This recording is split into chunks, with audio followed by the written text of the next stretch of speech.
Cantaba la tuna de veteranos da Coruña que si me dieran a escoger yo no sé qué escogería, si entrar en Coruña de noche o en el cielo de día. Hoy, en las noches de la ciudad, ya no queda nada de la magia de las noches de Champions, ni de las remontadas míticas como el 4-1 al Milán. Lo malo es que los días tampoco son mejores, ya que actualmente el Deportivo es último de segunda división y mucha gente cree que ya es posible un descenso que podría llevar a la desaparición del club. Si alguien conoce bien al Depor, es el presidente que ha estado 25 años en el club y lo ha llevado a sus mayores éxitos llegando a ganar 6 títulos, Augusto César Lendoiro. ¿Seguirá con el pensamiento sabinero de que al lugar donde has sido feliz no debieras tratar de volver? Bueno, en primer lugar, muchas gracias por hacer la entrevista, señor presidente. ¿Cómo ve la situación actual del Deportivo? La verdad es que está muy complicada, ¿no? Muy complicada. Yo no quería dar pie nunca a pensar en situaciones así como esta, ¿no? Ni quería tampoco pensar en que nuestra máxima ilusión en este año, en este ejercicio, en esta temporada, sea el salvar el descenso y el incluso no pasar demasiados apuros, ¿no? La ilusión hasta prácticamente ahora era, bueno, pues hacer un gran final de temporada y poderse colar por lo menos en los puestos de playoff. Pero la verdad es que la cosa está muy complicada ahora. Ahora sí que empezamos a pensar que a ver quiénes son los que van a ocupar los 4 últimos puestos de la tabla en la segunda división española. Y no es fácil, ¿no? No es fácil encontrar recursos en clubs para ellos, ¿no? Cada vez se van despistando unos más que otros, van quedando muy poquitos equipos para jugarse los puestos de descenso y la verdad es que es complicado, ¿eh? Es una situación muy complicada, tan complicada como que estadísticamente los 2 años que bajamos a tercera división 1 y a segunda división B otro, me refiero tercera división cuando no existía la segunda B, teníamos casi el doble de puntos que teníamos ahora en esta misma jornada, ¿no? Y eso nos hace pensar que la cosa es grave y es peligrosa y que lo que hasta ahora, pues yo por lo menos no quería ni de lejos pensar, ¿eh? Hoy hay que pensarlo. Hoy hay que pensar que inmediatamente, bueno, lo antes posible, hay que abandonar esos puestos y, hombre, tratar de un milagro, porque hay que batir todo tipo de récords y tal, no es fácil, pero bueno, a lo mejor tampoco es imposible, ¿no? Para poderse colar en los puestos de playoff, pero por lo menos tampoco sufrir demasiado, o sea, si no es una cosa que no sea la otra, ¿no? Difícil. Hace unas semanas Paco Zas hablaba de la viabilidad del Deportivo en los próximos años. Sí que es cierto que hay cierto oscurantismo respecto al acuerdo con Abanca. ¿Cómo ve usted la viabilidad del Deportivo en segunda y en segunda B en caso de que se produjese el descenso? En segunda complicado si no se asciende enseguida, ¿no? El año en realidad bueno para haber ascendido era el año pasado, ¿no? El año pasado teníamos unas condiciones económicas muy superiores a la mayor parte de los equipos y por lo tanto jugábamos con una cierta ventaja. Es cierto que el contar con esa ventaja no quiere, y la prueba la tuvimos, ¿no? No quiere decir que vayas a ascender, pero la gente pensaba que como los 2 últimos años que habíamos estado en segunda división habíamos ascendido el primer año, pensaba que la cosa era muy fácil, ¿no? Y no es tan fácil, ¿no? Se está demostrando, por desgracia este año se está demostrando que no es que sea fácil ya el ascender, es que es difícil a veces hasta mantenerse, ¿no? Y por eso esa situación, si se produce durante mucho tiempo, yo heredé una época en que llevábamos casi 20 años, cuando ascendimos llevábamos casi 20 años en segunda división, segunda B y tercera, o sea, un año en segunda B, otro año en tercera. Y los jóvenes de tu edad no conocían al Deportivo en primera división, ¿no? Después pasó una etapa muy buena, donde los jóvenes como tú no conocían al Deportivo en segunda división. Ahora están viviendo esa circunstancia. Es una circunstancia complicada porque si te conviertes en un equipo más de segunda división y el Deportivo no lo es, porque no podemos olvidarnos de dónde venimos también, aunque efectivamente no sea fácil el llegar a esos niveles, pero tampoco el estar en los lugares que estamos ahora, ¿no? Entonces la viabilidad del Deportivo en segunda división, si se está varios años, es complicada, no imposible, pero sí se complica. De hecho, habría que conocer también los detalles del acuerdo con Abanca, porque ese va a ser un dato muy importante en esa viabilidad. Y a pesar de lo que parece que dijo el presidente Zas, ¿no?, en el sentido de que el Deportivo también sería viable en segunda B, yo eso no lo creo. O sea, no digo que en un año puedas estar en segunda B, pero es que la segunda B vuelva a ser otra competición muy difícil de ascender, porque no ascienden ni siquiera por puntuación del año. Y aún menos mal si quedas de primero, porque el 50% de los primeros asciende, ¿no? Pero sigue siendo una competición muy difícil el poder ascender, y si no, ahí tenemos ejemplos importantísimos y de grandes ciudades, como puede ser el caso del Real Murcia en Murcia. La comunidad de Murcia tiene 1.500.000 habitantes, es decir, es mucho más, por ejemplo, que la provincia de La Coruña. Pues más del 50% más que la provincia de La Coruña, que es una gran provincia además, ¿no? Tenemos el caso del Hércules de Alicante, ¿no? Ahí hace muy poco estaba el caso del Racing de Santander, que llevaba también una serie de años en la segunda división B. Entonces, esa situación creo que sería terriblemente complicada, por no decir imposible de mantenerla durante una serie de años, ¿no? No digo que no se pueda mantener un año el apoyo al descenso que existe, aunque es un apoyo al descenso muy light, muy pequeño, y que efectivamente si hay un descenso, por desgracia, si hubiese un descenso que nadie puede pensarlo, y yo el primero, no, es que no me puede entrar en la cabeza, es evidente que Abanca tendría que llegar a acuerdos puntuales con la junta directiva de ese momento del Deportivo, salvo que quieran hacerse cargo del club, no sé, sería la otra alternativa, porque si no es evidente que el club en segunda B no puede hacer frente a los números que ahora mismo se comentan de Abanca, que no sabemos en realidad cuáles son, pero que en cualquier caso parecen muy elevados, ¿no? Desde el último descenso de primera a segunda, ¿qué hubiese cambiado usted en el Deportivo de lo que se ha hecho? El último continuo Fernández. El último descenso. Sí, a segunda. ¿Qué hubiese cambiado usted? ¿Qué es lo que se ha hecho mal para no subir el primer año? Bueno, esas son las circunstancias del fútbol muchas veces, ¿no? Eso habría que conocer las interioridades del club. Sin conocer las interioridades es muy difícil hacer apuestas sobre lo que podrías hacer o dejar de hacer. De entrada, desde luego creo que desde el primer año hubo una circunstancia llamativa, que fue el que, con el equipo encarrilado para poder ascender, cuando yo me voy en enero, el equipo estaba siempre oscilando entre el primer y el segundo puesto del ascenso, se mantiene esa situación, ascendemos, y se toma quizá una de las decisiones peores que se pudieron tomar en ese momento, cara a la afición, cara a todo el mundo, que era el eliminar, despedir a Fernando Vázquez, ¿no? Porque no solamente por lo que él representaba, que representaba mucho y representaba y sigue representando mucho en el deportivismo, sino también por un lado la conexión de él con la grada, y por otra parte el sentido que él tiene de la cantera y del apoyo a los jugadores jóvenes que salían de las categorías inferiores nuestras, ¿no?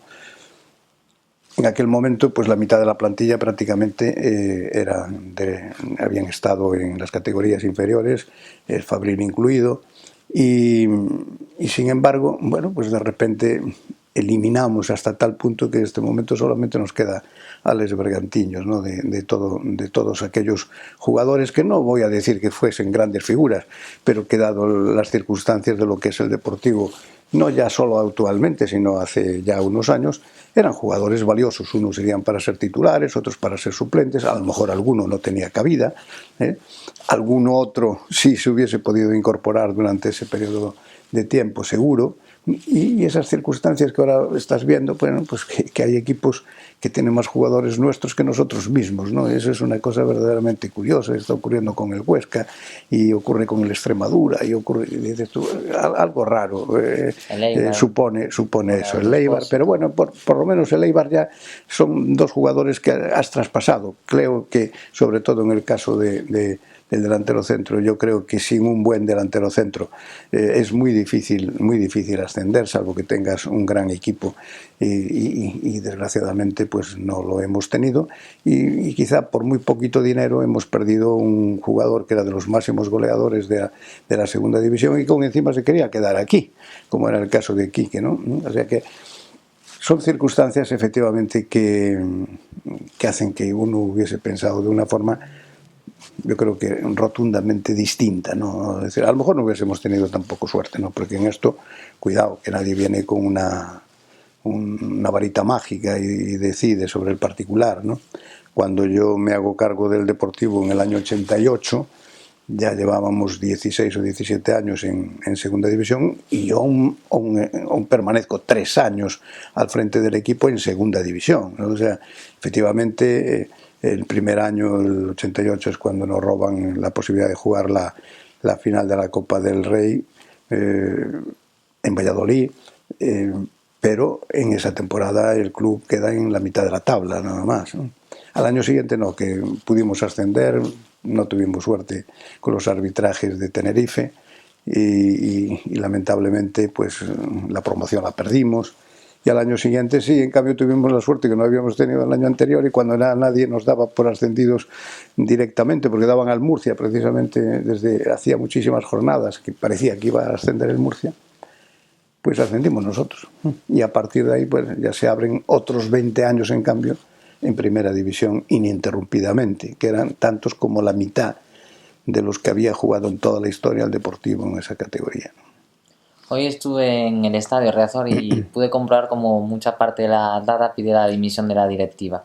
¿Usted, si Paco Zas dimitiese, estaría dispuesto a volver si la afición lo aclamase? No, nosotros, yo ya ese momento ya lo pasé, pues eso, cuando tenía más o menos 40 años, y ya lo viví, no quería ser presidente, fui presidente a la tercera votación, porque a la primera y a la segunda no me presenté, nadie consiguió porque no quería, o sea, a mí yo verdaderamente, digamos, forzado, efectivamente nadie me puso una pistola al pecho, pero bueno, la presión mediática y sobre todo la presión popular pues fue tan grande que no me quedó más remedio en aquel momento que dar el paso. Ahora le corresponde a otra generación, yo ya como mucho lo que sí puedo es orientar, es ayudar, es colaborar, es dar imagen en muchos sitios y conocimientos que has tenido, que tienes y que mantienes, ¿no? Y de buenas relaciones con muchísimos clubes. Que efectivamente las cosas son así, las cosas van y vienen, ¿no? Y en aquel momento, bueno, pues yo tenía muchísimos trabajos de todo tipo, de los que tenía que trabajar para sacar a los 6 hijos adelante, y por otra parte pues una serie de relaciones con entidades deportivas importantes, el Hockey Club Liceo, el caso del Ural, del Español, en fin, tenía mucha relación. Era el máximo organizador, el presidente del comité organizador del Mundial de Hockey sobre Patines del año 88 en Galicia, concretamente en Coruña, y de selecciones nacionales de hockey. O sea, tenía todas las obligaciones del mundo. Tenía, bueno, unas, ya digo, trabajando y cobrando, y otras trabajando y sin cobrar, ¿no? Entonces ese papel ya lo he jugado, y ahora le corresponde pues a gente más o menos de esa edad, 30 y tantos, 40 y tantos, 50 años.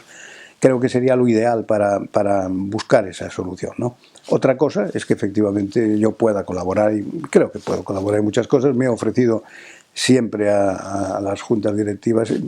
La verdad es que no he tenido ninguna llamada en ese sentido. En otro sentido sí, unas agradables, otras muy desagradables, como la llamada bueno, pues estar varios años pendiente de que el Deportivo me llevase a los tribunales, me llevase, bueno, pues si pudiesen, me hubiesen llevado a la cárcel, ¿no? Es decir, y te queda la duda y piensas y dices, pero ¿será posible que puedan ocurrir estas cosas después de cómo te has entregado siempre, igual que si no cobrases, cobrando al fútbol en general, y de forma muy especial al fútbol profesional y al deportivo, ¿no?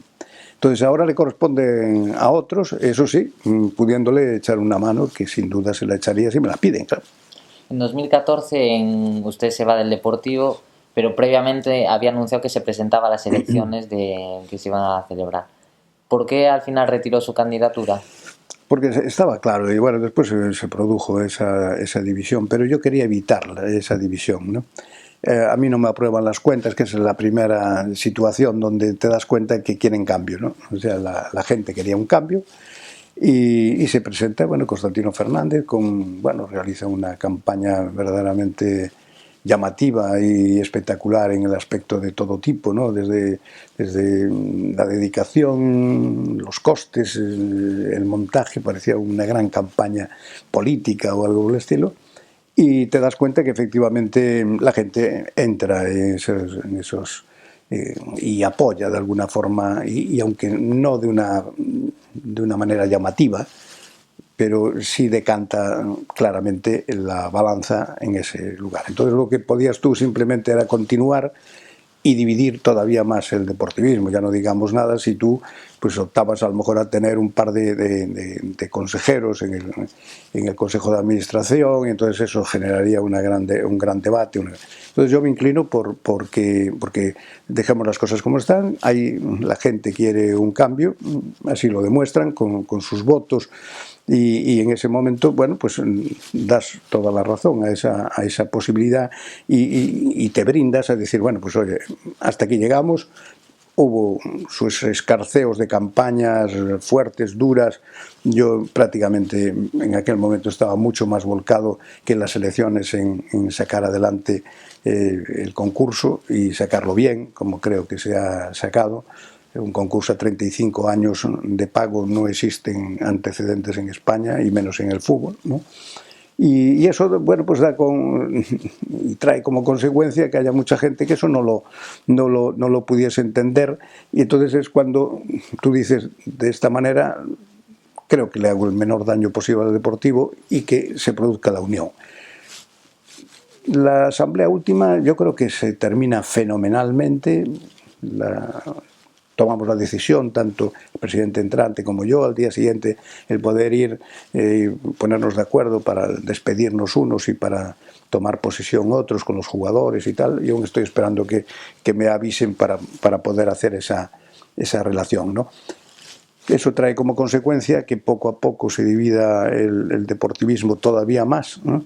Y ya explota de alguna manera cuando, con motivo del asesinato de Jimmy, pues hay unas declaraciones poco ortodoxas, creo yo, muy poco afortunadas del presidente Fernández, y a mayores trae como consecuencia, por ejemplo, pues que a mí me despidan como embajador. El único embajador que había de la Liga en todo el mundo era yo. Ahora hay 30, 40, 50, no sé cuántos hay, pero en aquel momento el único embajador en la Liga, de la Liga para todo el mundo, era yo. Y Javier Tebas me despide por haber asistido al entierro de Jimmy, ¿no? Eso genera, efectivamente, aparte de lo de marca maldita, del cierre de la grada y tal, a partir de ahí ya se produce una serie de circunstancias que no ayudan en absoluto a la unión de la gente. Y si a eso se va añadiendo que de forma paulatina el equipo no funciona y el equipo, en vez de ir a más, va a menos, incluso en los momentos donde surge todo el dinero de la venta de los derechos televisivos conjuntos, ¿no?, que podría haber dado lugar a otro super deportivo europeo como fue en su día, etcétera, y que sin embargo, pues por desgracia no se llevó a cabo, ¿no?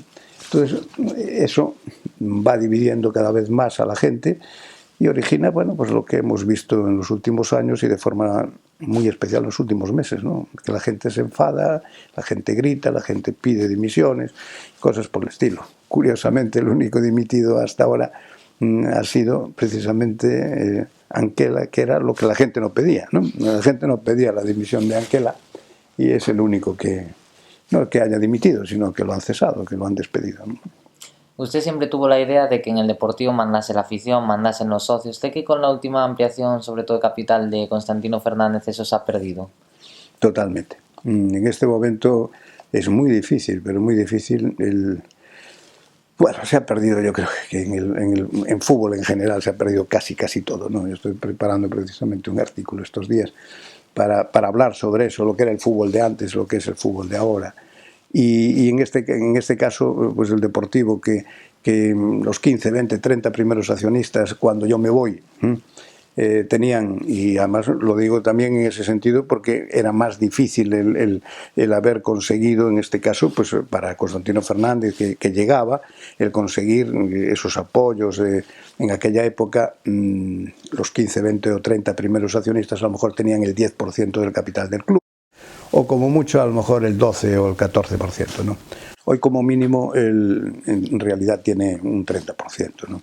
Entonces, entre muy pocas personas, y muy pocas personas que además en su gran mayoría pues son amigos, conocidos, simpatizantes los unos de los otros. Entonces, claro, se llega a unos niveles que lo que pensábamos inicialmente del Deportivo ahora sea muchísimo más difícil, ¿no?, el conseguirlo, y que queda muchas veces la decisión de quién debe ser el próximo presidente, o el actual, o el siguiente, y el otro siguiente, salvo que haya modificaciones importantes, va a depender de forma fundamental, no en su totalidad, pero pues eso, de 20, 30, 50 personas, ¿no? O sea, eso es malo porque no es lo que la gente quiera. O sea, no es como antes, que una pañolada en el estadio suponía de alguna forma el llamamiento al presidente de turno, decir, tienes que marcharte para que venga otro nuevo, porque los que mandamos, que tenemos un voto, porque cada socio tenía un voto, ¿no?,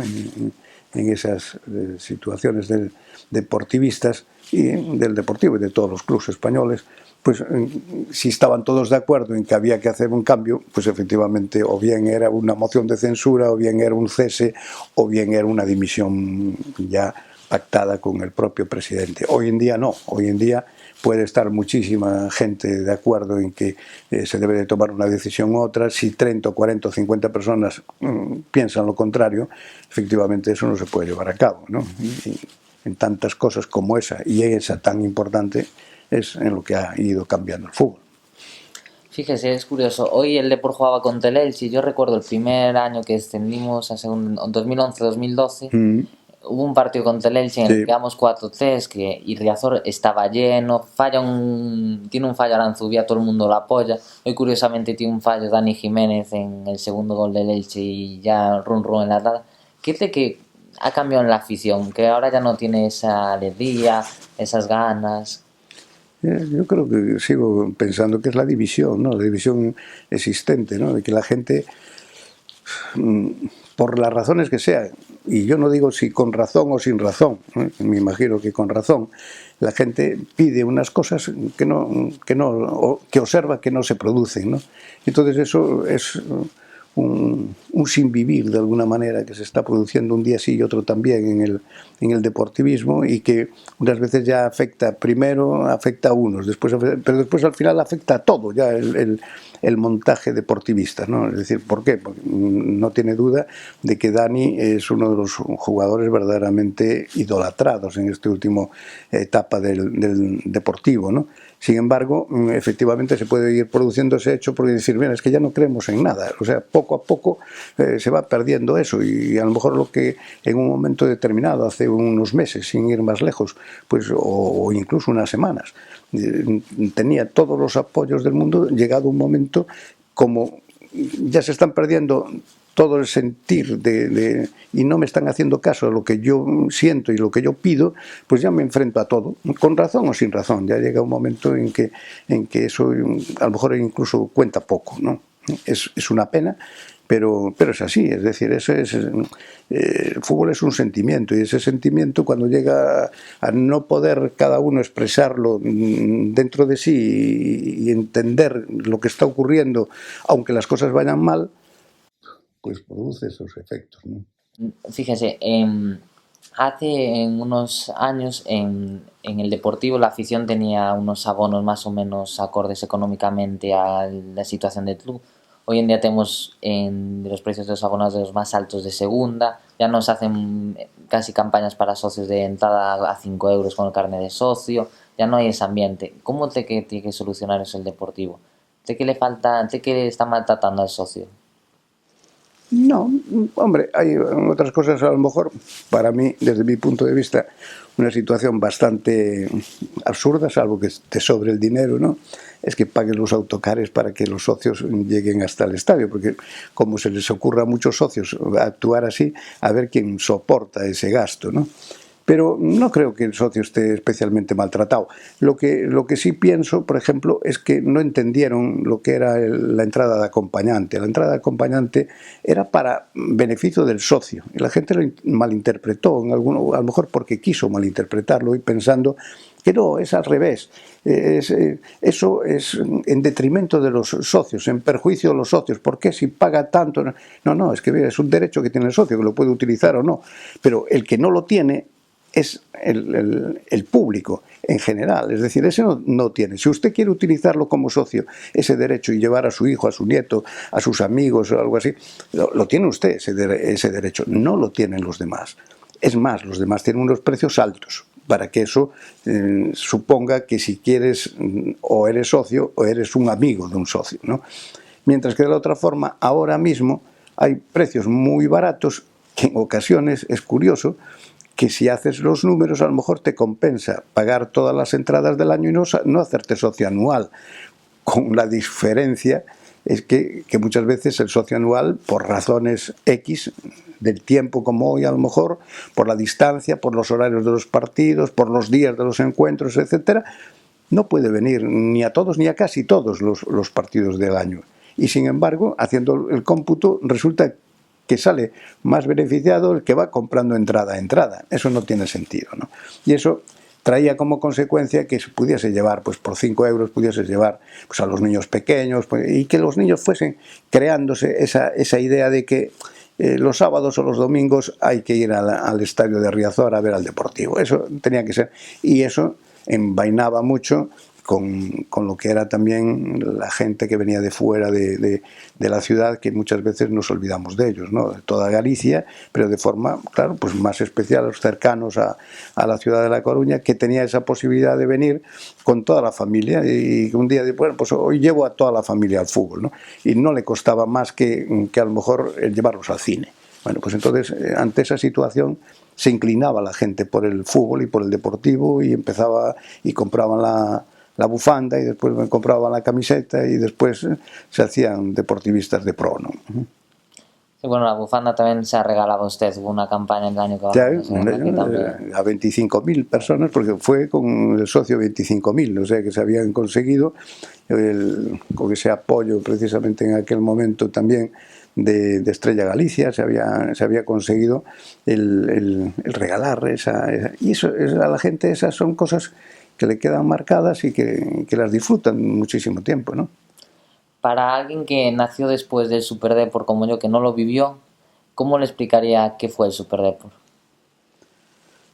Pues fue una cosa preciosa, ¿no? Preciosa porque fue en una ciudad pequeña un gran equipo que jugaba muy bien al fútbol, que ganaba muchos partidos y que ofrecía un espectáculo extraordinario, ¿no? O sea, eso es muy difícil, por no decir casi imposible que se produzca. Y además una gran simbiosis entre la ciudad, Galicia, los jugadores. La gente lo entendió porque además nunca habían pensado, nunca se había podido imaginar uno al Deportivo en esos niveles, ¿no? Y así surgió el Super Depor primero, y después el llamado, vamos a decir, por distinguir la etapa de Arsenio y de Irureta, la etapa del Eurodepor, ¿no? Que todavía, si se quiere, fue más importante desde el punto de vista deportivo, pero que desde el punto de vista sentimental probablemente no haya ganado el Super Depor, porque se enganchó a toda España, ¿no? Usted siempre defiende que se podría repetir lo del Super Depor. ¿Cómo cree que lo haría? Pues precisamente antes hacía así de resbalón una idea, ¿no? Que es que el Deportivo siempre utilizó, para poder llegar a ser el Super Depor, la ampliación de capital, no la ampliación, la conversión del club en sociedad anónima, lo utilizó para poder fichar, al tener ese dinero especial que había venido un poco del aire, a Bebeto y a Mauro Silva. Y posteriormente, cuando aparecen los primeros apoyos fuertes de la televisión, a finales de los 90, es cuando el Deportivo se mete ya en el fichaje de Rivaldo, de Yalmiña, y ya entran Macay, Tristán, en fin, se hace un gran equipo, con la llegada de Valerón también, bueno, y de Mil, ¿no? Que es derivado de la llegada con fuerza de los derechos televisivos. Hace poco, hace 3, 4, 5 años, ¿no? Llega la venta de los derechos de televisión unificados, la venta de los derechos televisivos por parte de la Liga, y se multiplica por 2, por 3, por 4, por 5, se pueden llegar a multiplicar los ingresos de los clubs en ese momento. Si en ese momento apuestas con ese dinero que te llega nuevo, que no está, o sea, que no tienes dificultades para aplicarlo en ese sentido, ¿no? Lo aplicas a 2, 3, 4, 5 fichajes buenos, si te salen bien. Hay que tener suerte, hay que tener acierto, hay que tener ojo, vista y al toro, que diríamos antes. Pues eso lo que trae como consecuencia es que podía haber aparecido otro Super Depor, otro Eurodepor, o llamémosle como queramos, pero un Deportivo que nacía igual que un Deportivo.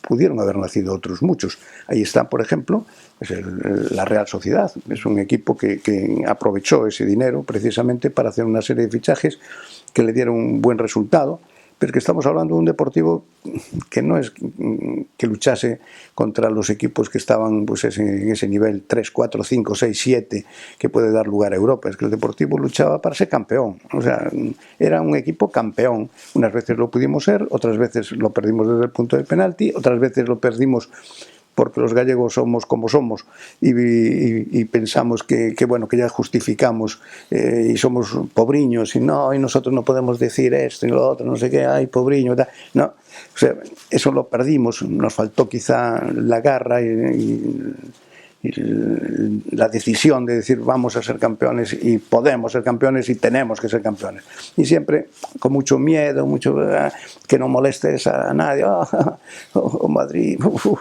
botan moito fume, tal, bueno. Es decir, o sea, le tenían pánico al Madrid cuando el Madrid aquí estuvo casi 20 años sin ganar, ¿no? Entonces esas son las circunstancias que uno por las que uno lucha y que disfruta precisamente con ellas, y gracias a eso pudimos ser lo que fuimos, ¿no? ¿Pero cree que es posible hoy con los jugadores que hay hoy en día que tiene cada club, por ejemplo, fichar a Otto Jukic?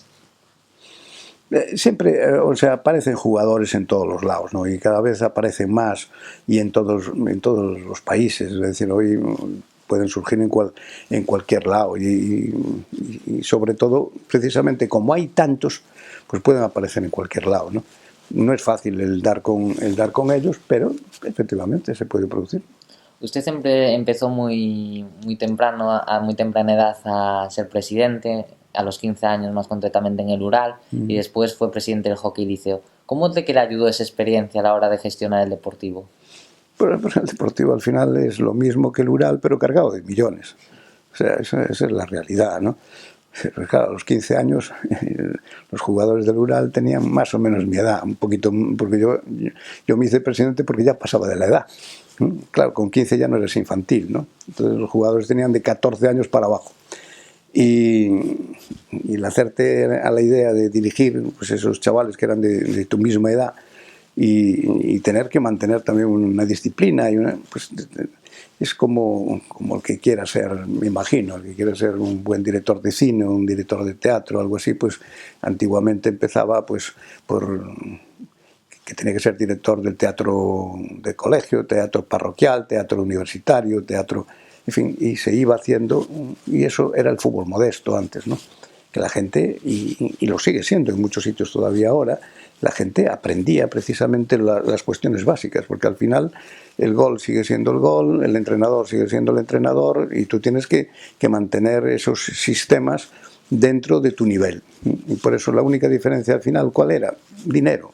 No había más diferencias. Había que actuar, si tenías un entrenador entre los juveniles o infantiles o o modestos de aquella época, le tenías que dar libertad para que actuase como creyese oportuno que debía actuar. No eras tú el que hacías la alineación. Bueno, pues después venía siendo lo mismo.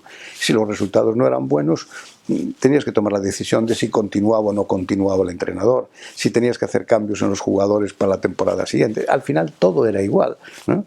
Un poco más limitado en cuanto, por supuesto, económicamente no tenía nada que ver, y en cuanto al espacio, porque claro, en las cosas estas del fútbol aficionado, fútbol infantil, te mueves dentro de la propia ciudad o de las cercanías, ¿no? Pero en todo lo demás era lo mismo, y entender de fútbol, pues hay que entender de fútbol. Si no entiendes de fútbol es muy difícil dirigir una cosa. Yo sería imposible que dirigiese una cuestión tecnológica, por ejemplo, porque es que no tengo ni idea, ¿no? O sea, y al final la gente, no, es que te reúnes de gente que sepa. Sí, bueno, ¿y quién elige esa gente que sabe cuando yo no sé? Que tengo que basarme en terceros que toman esas decisiones. Bueno, pues después ocurre lo que ocurre, ¿no? Esa es la realidad de las cosas muchas veces, ¿no? ¿Empezar tan pronto le ayudó después a su capacidad como negociadora? Claro, claro. Es que nosotros teníamos, por ejemplo, en los infantiles, cuando daban las fichas, teníamos un sistema de buscar a los jugadores, que ya los teníamos ya en mente, ¿eh? A dónde teníamos que ir, cómo teníamos que hacer, y nos movíamos 3, 4, 5, 6 personas.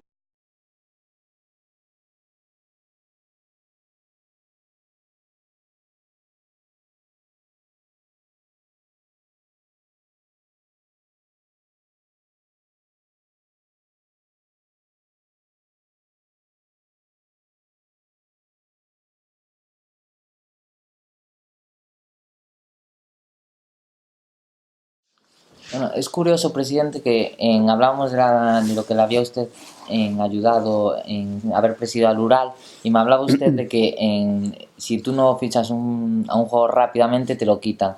Y me recuerda mucho a lo que se cuenta de cómo usted fichó a Guardado, de que a la noche lo tenía hecho con el PSV y después ya lo tenía usted firmado. Claro, no, y lo tenían hecho con el PSV, lo tenían totalmente hecho, y claro, aprovechamos la noche, porque había la diferencia horaria con América del Sur. Yo creo que estaba Guardado jugando un campeonato, no sé si era la Copa América, debía ser, o algo así, en Venezuela. Entonces la diferencia horaria, que era mucha, y aprovechamos toda la noche para dejar todo cerrado ya. Es decir, no, es que ya estamos de acuerdo, no, ya está todo firmado. Eso, cuando se levantaron los del PSV, que a las 12 o 11 o 10 de la noche, como se acuestan como las gallinas, pues estarían acostados, pero a las 7 o 8 de la mañana, cuando se levantaron, el jugador se lo habíamos levantado. Se lo habíamos levantado por completo, es decir, y curiosamente después de salir de aquí se fue al Valencia y después se fue al PSV, que es la vida. ¿Qué técnica usaba usted para negociar? Porque tiene usted fama de un gran negociador. No es ninguna técnica, es decir, o sea, tenías, lo que sí querías era tranquilidad, ¿no? Es decir, es un poco la cosa de las noches, ¿no? De mis noches locas en ese sentido de las concentraciones para poder fichar, y tienes que estar tranquilo, no puede estar sonando el teléfono, no te pueden estar llamando a la puerta, no puede preguntarte un jugador si puede hablar contigo o no, o algo así, tienes que estar tranquilo. Entonces para eso lo que hacíamos era cenar, pues eso, a las 10, 11 de la noche, 10 y media, tal. Y después, cuando ya entrábamos en avanzado la cena, los postres, los cafés y tal, empezábamos a entrar en el tema con fuerza, ¿no? Y llegábamos a un momento de acuerdo, entonces había que dejarlo escrito ya el asunto. Si podías dejarlo totalmente escrito, mucho mejor. Si solamente podías dejar escrito por lo menos las condiciones básicas de la negociación, cuánto cobraba, de qué forma le ibas a pagar, cuántos eran los años de contrato, etcétera, etcétera, pues por lo menos las cosas básicas ya quedaban cerradas, lo firmábamos, y después al final, bueno, pues quedaba a lo mejor algún pequeño hilo por el medio, que podía ser a lo mejor, pues si le pagabas o no le pagabas el alojamiento, que por ejemplo nosotros eso nunca queríamos pagarlo, preferíamos pagar un poquito más al año y que cada uno se buscase la casa que quisiese. Si quería un un casódromo, pues que se lo comprase. Pero si quería después un apartamento, pues también él tenía su dinero para eso y que hiciese con él lo que creyese oportuno, y no depender después de que él o la mujer te volviesen loco, de que aquella casa no le gustaba y aquella otra tampoco, y sobre todo los jugadores que son en ese aspecto bastante especiales, ¿no? ¿Cuál es el mejor jugador que usted ha fichado? Bueno, yo creo que hubo tantos muy buenos que sería injusto quizá el poder determinar uno, ¿no? Lo que sí me inclino a pensar como el que estás más orgulloso de haberlo fichado, pero no por su condición de futbolista exclusivamente, sino por todo lo que acarrea él, pues me inclinaría quizá por Valerón, ¿no? En 1991 usted pronuncia la famosa frase Barça, Madrid, estamos aquí. A partir de ahí, ¿cómo hace para configurar un Deportivo campeón? Bueno, pues la verdad es que el primer año no lo pasamos bien, pero es cuando se crea la Sociedad Anónima Deportiva. Al finalizar el primer año nos salvamos del descenso al ganar al Betis en la promoción y subimos ya ese nivel de forma definitiva, ¿no? Porque aprovechamos los más o menos 400 millones de pesetas que suponía la conversión del club en sociedad anónima para el fichaje de Bebeto y Mauro Silva, y a partir de ahí, unido a muchísimos más jugadores importantes, ¿no? Ahí ya tendríamos que sumar pues jugadores como Aldana, tendríamos que jugadores como Nando, como Rivera, como López Recarte, como Claudio, bueno, muchísimos jugadores que en aquel momento ya estaba Fran en un grandísimo momento. Teníamos un gran equipo, y ya el año 92-93, que fue el primero después del 30 de junio del 92, es cuando se crea la Sociedad Anónima Deportiva. A partir de ese momento ya el Deportivo pasa a ser un auténtico favorito para todas las quinielas, no de punto de partida, pero sí al cabo de 6, 8, 10 partidos, porque ya estábamos al frente de la clasificación y venía todo el mundo, o sea, todos los periodistas de los grandes periódicos deportivos del planeta venían a preguntar qué era lo que estaba ocurriendo aquí, ¿no? Porque no era la cuestión que ahora podíamos decir, es que el Granada un día estaba tal, que además no estaba en realidad de verdad de primeros, porque a los demás le faltaba un partido, ¿no? Y se diese el resultado que se diese, no sería el Granada primero. No, el problema era que el Deportivo era primero 6, 8, 10 jornadas, pero demostrando además que ganaba aquí, que ganaba al otro lado, que le había ganado 4-2, no, 3-2 al Real Madrid, perdiendo 0-2. Entonces, todo eso creó ya una psicosis especialísima que nos lleva a que el Deportivo durante muchos años, yo calculo que más o menos entre 12 y 14 años, pues fue el gran coco de la primera división del fútbol español para el Madrid y para Barcelona.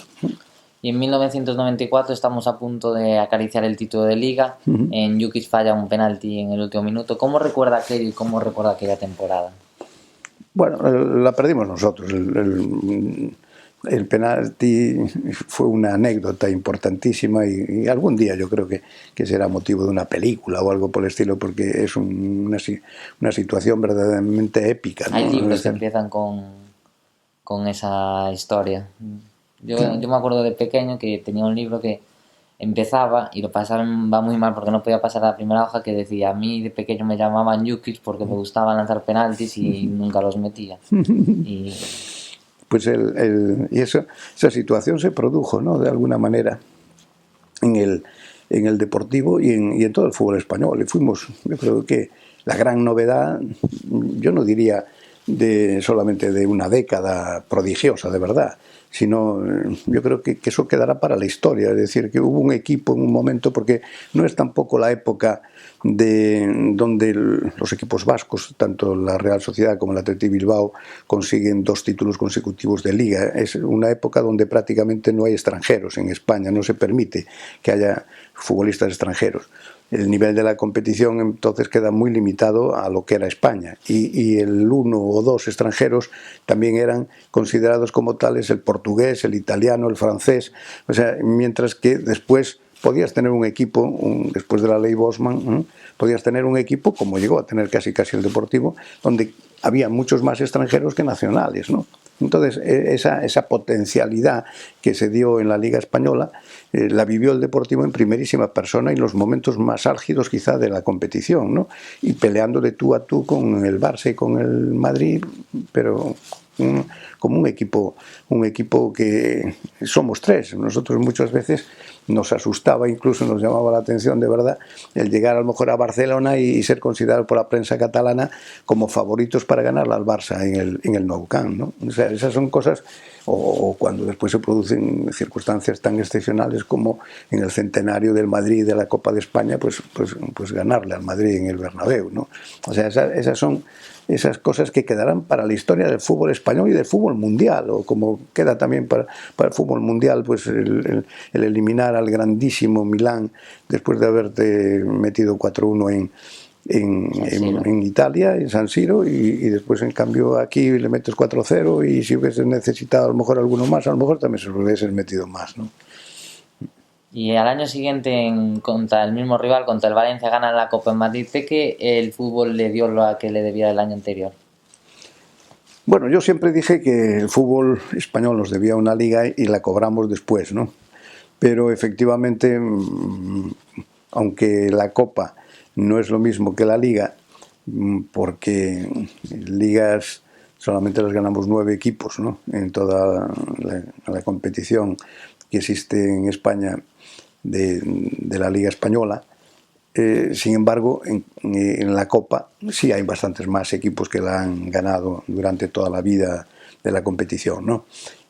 Pero sí fue importante, sobre todo dado las circunstancias que se produjeron. También la épica, por ejemplo, de ganar en 2 días, el suspenderse el partido, la única vez, me parece, en la historia que se suspende el partido, que se juega el martes, los 11 minutos que faltaban, que Alfredito Santalena con unos 60 le gane un balón de cabeza después de pegar en el pecho y se lo gane a Zubizarreta, que casi medía 2 metros. O sea, esas cosas que verdaderamente te quedan en la mente, igual que ver aquellos ladrillos en realidad que caían en forma de granizo, ¿no?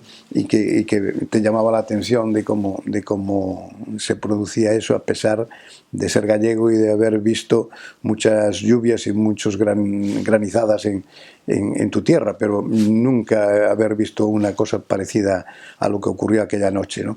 O sea, que todo es llamativo en el deportivo, no ocurren las cosas.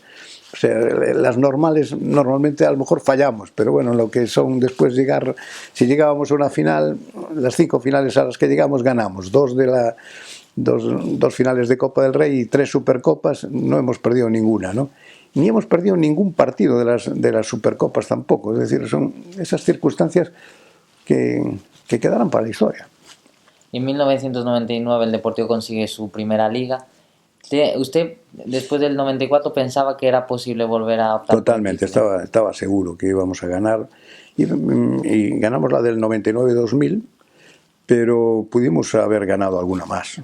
Aparte de la del famoso penalti, yo creo que pudimos haber ganado alguna más si no tuviésemos el miedo que tenemos siempre los gallegos a decir de verdad lo que saltamos, ¿no? Si saltamos 2,20 decimos que saltamos 2 metros, porque así no fallamos nunca, ¿eh? Y eso es malo, porque al final generalmente te quedas a lo mejor en 2,10 cuando podías saltar 2,22 o 2,25, ¿no? Y yo eso no lo soy muy gallego, pero eso no lo tengo, no me cabe en la cabeza, y yo siempre peleaba contra esa mentalidad que a veces yo creo que obcecó a más de uno y que nos evitó el poder haber alcanzado mayores niveles, porque grandes equipos, grandísimos equipos, yo creo que sí tuvimos, y en momentos determinados pudimos haber alcanzado posiblemente mejores cotas. Y después, en 2001, llega el famoso centenariazo. ¿Para usted es el mejor título que ha conseguido el Deportivo, el más especial? El 2002 es el centenariazo, y es otra de las cosas que darán para la historia, claro, o sea, es decir, ganarle el centenario del Madrid, que deja de celebrar fiestas a partir de ese momento conmemorativas, y escuchar, bueno, pues la afición de los Blues, ¿no?, cantando cumpleaños feliz, o sea, esas son cosas que quedarán para la historia del fútbol, ¿no? Es decir, esas son, yo en aquel momento me hubiese tirado desde el palco para decirle a los Blues, esperar, que nos pueden todavía hacer un chiste, si nos empatan, porque como nos hubiesen empatado, nos hubiesen ganado probablemente ese partido, ¿no? Y faltaba bastante tiempo cuando el cántico salió a relucir, y la verdad es que es algo que también quedará para la historia, ¿no? Ganarle al Madrid en el Bernabéu ya es una cosa que no está al alcance de casi nadie, y si le ganas el día de su centenario, el día del centenario de la Copa, y a mayores le ganas la Copa del Rey, pues ya no digamos nada, ¿no? Es una cosa que quedará, yo creo que uno de los hechos que serán más significativos, yo creo, dentro del fútbol español, cuando hablen a lo mejor de una serie de, no sé, de 5, 10, 15, 20, 25 hechos importantes, curiosos, que hayan ocurrido en la historia del fútbol español. Uno de ellos seguro que será ese. Y hablábamos de que el Deportivo tiene una liga, 2 copas, 3 supercopas. ¿Qué le ha faltado para ganar esa Champions, que ha llegado a estar en semifinales incluso? Pues yo creo que nos faltó mentalidad, ¿no? Mentalidad en algún momento, y también un poco de suerte. Por ejemplo, cuando jugamos en Oporto, que empatamos, bueno, el arbitraje es brutal en contra nuestra, y nos elimina para el partido de vuelta a Mauro Silva y a Andrade, que eran 2 puntales importantísimos del equipo, porque lo que estoy seguro es que lo hubiésemos ganado al Mónaco, ¿no? Es decir, hubiésemos podido ser en ese momento campeones de Europa, que efectivamente ya era el sumum a lo que pueda aspirar cualquier equipo en el mundo, pero de forma muy especial es un equipo, bueno, pues terriblemente orgulloso, pero muy modesto, como puede ser el Deportivo, ¿no? Y incluso estando en semifinales de Champions, peleando por ligas, usted hace un seguro contra el descenso. ¿Por qué? Porque hay una cuestión en esta vida que tienes que tener muy clara, que es saber de dónde vienes, ¿no? Entonces, yo nunca entendí, por ejemplo, cuando éramos 22 equipos, yo peleaba en primera, que después se pasaron a segunda, pero inicialmente fue en primera donde se amplió, por el tema aquel famoso de los avales del Celta y del Sevilla, se amplió a 22, y yo defendía que no debíamos de bajar el número de 22, porque yo sabía que el Deportivo es un equipo de una ciudad pequeña, y que aún encima nosotros en la propia ciudad teníamos que luchar contra las instituciones, teníamos que trabajar y luchar contra los medios informativos, etcétera, etcétera. No teníamos apoyos, entonces tenías que ser muy sensato y decir, algún día nos va a tocar, y entonces el día que nos toque tengo que estar asegurado, ¿no? Entonces en el acuerdo que hacemos en aquel momento con Canal Plus para otorgarle los derechos televisivos del Deportivo, le exijo un acuerdo sobre un seguro, sobre que después lo aprovecha porque se lo obliga Antena 3 al Atlético de Madrid, y lo salva precisamente al Atlético de Madrid en el momento del descenso, lo caza con ese seguro que le sirve de un apoyo importante en aquellos momentos que el Atlético de Madrid lo pasó rematadamente mal, como lo pasamos todos con cualquier descenso, porque la gente normalmente no sabe que detrás de un descenso no es solamente un cambio de categoría, es un cambio económico brutal. De primera a segunda es el paso fundamentalmente, y más en este momento, por ejemplo, que de los 45 millones de 50 mínimo de televisión, pasas a cobrar 6, 8 o 10 como máximo, ¿no? Y en el caso de la Champions, que nadie piensa, el descenso de Champions a no Champions, supone que de 30, 40, 50 millones de euros que vas a recibir, ya no recibes nada, ya no recibes absolutamente nada. Entonces ese es el problema, que si la gente piensa que no, bueno, no estamos en Champions, no, es que no estar en Champions supone 50 millones de euros menos de lo que has cobrado el año anterior, y los contratos son los mismos o prácticamente los mismos, los jugadores se mantienen porque tienen contrato en vigor, y eso supone una desaceleración de tus números que son elementales, claro. Para usted, ¿cuál es el mejor momento que ha tenido como presidente del Depor y cuál es el peor? No lo sé. La verdad es que yo he vivido con una intensidad al 100% todos los momentos, y unas veces las cosas han salido mejor, otras veces las circunstancias han sido favorables o desfavorables, pero en cualquier caso siempre has trabajado con la misma ilusión y tratando de demostrar que las cosas se pueden hacer, ¿no? Se pueden llegar a conseguir y que después las tenemos que mantener entre todos, ¿no? Hay veces que la gente después es muy especial a la hora de mantener o no mantener algunas relaciones, ¿no? Y eso es difícil de entender para mucha gente. Es decir, si tú no sabes que para estar en ese nivel si las instituciones, por ejemplo, de La Coruña y de Galicia hubiesen apoyado en los medios informativos, ahora se dan cuenta, porque a medida que se van perdiendo situaciones, la gente se acuerda. ¿Te acuerdas? Los medios informativos, por ejemplo, pues a lo mejor infinidad de puestos de periodistas deportivos se han perdido en comparación con aquellos que viajaban por toda Europa con el deportivo, ¿no? Y no solamente se han perdido esos puestos, sino que se han perdido casi todos. Y muchas veces la gente no se da cuenta de que eso ocurre hasta que ocurre, ¿no? Y después ya es tarde. Pero nadie apoya, a lo mejor en esos momentos, cuando aquellas circunstancias a nivel institucional, por ejemplo, el Ayuntamiento de La Coruña o la propia Xunta de Galicia pudo haber aprovechado el lanzamiento del Deportivo para lanzar todavía más el nombre de la ciudad, que sí lo ha lanzado sin ninguna duda el Deportivo a todos los lugares del mundo, pero que lo pudo haber hecho mucho más y con un sentido mucho más sensato de lo que se tendría que hacer en cada momento. Pero no hemos encontrado ese apoyo por razones políticas, por razones de celos, por razones absurdas.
Para finalizar, señor Dendero, ¿nos podría contar la anécdota que recuerde con más cariño de esos 25 años?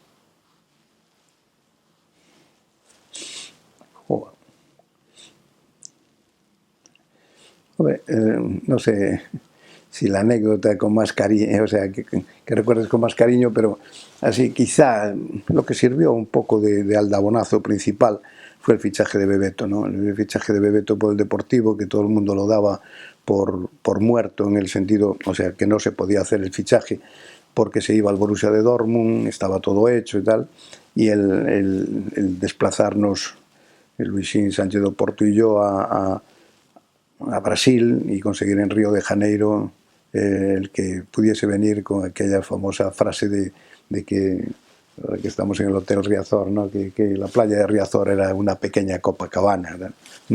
La verdad, mucho no le engañé, porque la playa de Riazor es preciosa, y Copacabana también tiene su encanto, pero lo que no lo hablé fue de que el clima era sustancialmente distinto. En cualquier caso, le ofrecí la posibilidad de ganar aquí y disfrutar aquí del sol, no como el de Copacabana, pero del sol de Coruña y no del frío de Dortmund, ¿no? Que cada vez que iba Bebeto a Alemania quedaba bloqueado, o sea, le daba siempre quedaba como aquel David Nive que le pegaba a él y quedaba bloqueado el cuello. Pues lo mismo le pasaba al bueno de Bebeto cada vez que iba a Alemania. No llegó a jugar nunca en Alemania porque siempre se encontró mal, ¿no? Y puede ser que sea el punto de partida del Gran Deportivo en general, es el fichaje de Bebeto, que aún encima, bueno, pues se convirtió aquí en no solamente en una estrella futbolística, sino en un jugador súper querido, igual que él está muy contento y muy orgulloso de haber estado en el club y de la ciudad de La Coruña. Bueno, muchas gracias, señor Lendoiro, un placer. Nada.